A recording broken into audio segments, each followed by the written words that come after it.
Hey, hi there, Cancer. Welcome to my channel. My name is Lynda, and I would like to thank you for tuning into those energies and influences that are coming through for your weekly reading, November 24th to the 30th of 2019. Cross-watcher energies are interchangeable, and please only take those portions that resonate with you. Okay, Cancer. Off camera, I've performed a protective blessing.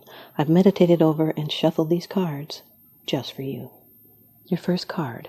It's the general atmosphere. It's the background and the issue of the matter. The Queen of Pentacles, Cancer. This is an earth energy person.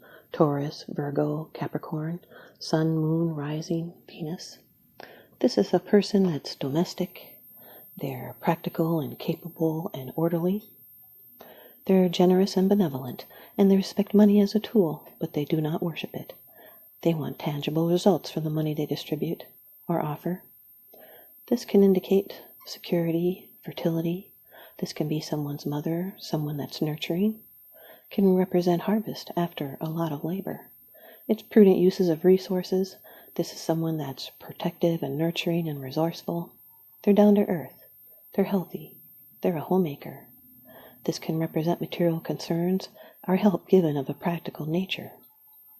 They teach us that what is cherished must be cared for. This is someone that puts a high value on stability. She's the part of us that revels in gardening and cooking and craft making, massaging and being massaged, all physical sensations that leave us feeling content and whole. She's our love of comfort and luxury, yet they will still be frugal about it. Could be someone may not show or say how they're feeling. But sometimes dependency upon routine can make them fearful of change. So take some time to consider all your options before proceeding. Your second card, these are the energies that are crossing over your path.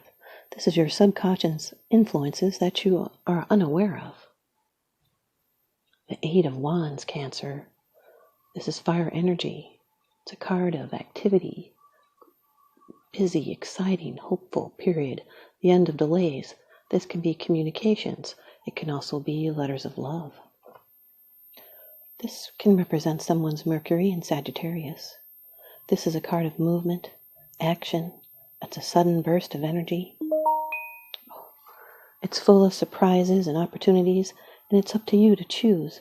Some of these may be once-in-a-lifetime opportunities. It does carry some risk, so do not act cocky about it or you might lose it. This can be relationship messages coming in and about to go forward. It can be a career opportunity to lead a team force. It can be travel, air travel. It's being in the flow. It's movement and action and things happening rapidly. This is changes on many levels. An increased exchange of energy that makes many things easier and some things even possible. It's a rapid and swift development with a conclusion. This can indicate being in love, infatuation. It's Cupid's arrows. It's an instant attraction. It's moving more rapidly towards a goal. Queen of Pentacles with the Eight of Wands. This is a fast development regarding money management. It could be a nurturing communication that comes in quickly. This can also represent someone who works as a receptionist. And now your third card. This is how it affects you. These are the external influences that you are aware of. The Three of Wands, Cancer. More fire energy.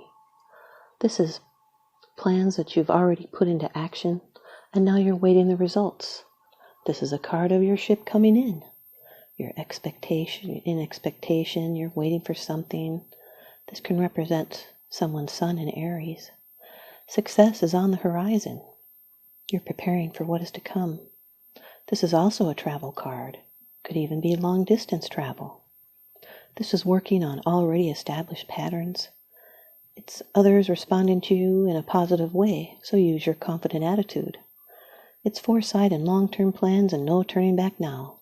There's a bright future ahead, and it makes it a great time to let go of those past hurts. Growth is certain. This is a project that's about to be completed, and benefits are going to be reaped from your enterprise. You're being hopeful, and you're expanding your horizons. And in love, make that first move, and sort out what you want to achieve and what others are expecting of you. The Queen of Pentacles with the Three of Wands. This is nurturing your creative plans for your home.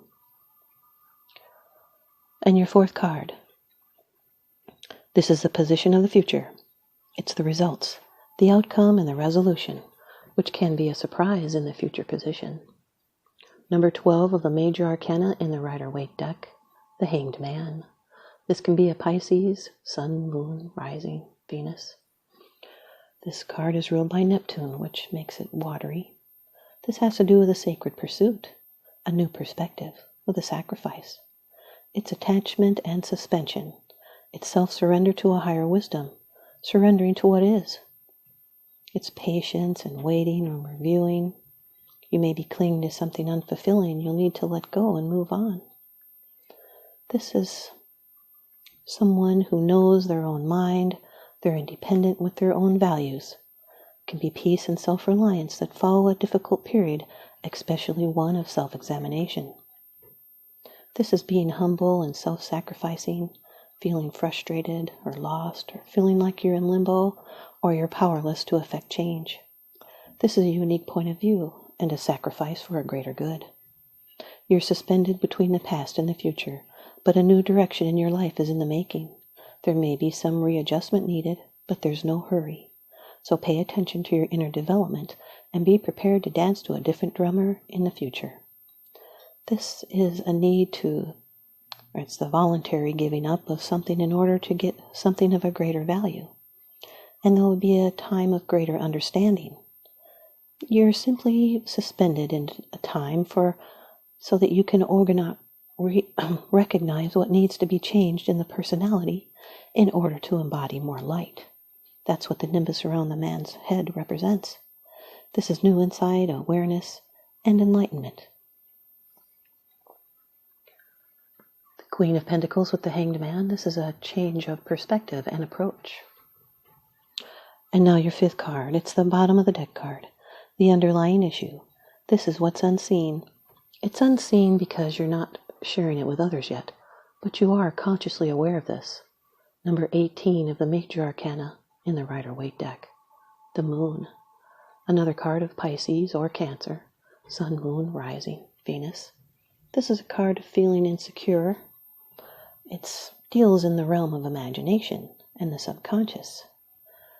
It has to do with dreams and intuition, sleep and dreams. Some insecurity has to do with your intuition and imagination. It's the unfoldment of latent psychic powers. It's exploring the inner unknown. It can be fantasies and dreams. This reflected light has always aroused strange passions, and the moon brings out the animal and the primeval side in us. They're very deep fears we can never name, for they come from within ourselves. Such fears never entirely surface, and they will always sink back again if we accept this strange side of us. The moon will calm as well as arouse. These are fears and anxieties and also fantasies. It's feelings and responses to these feelings. You may be feeling moody and facing some emotional tests. There's a need to go with the flow.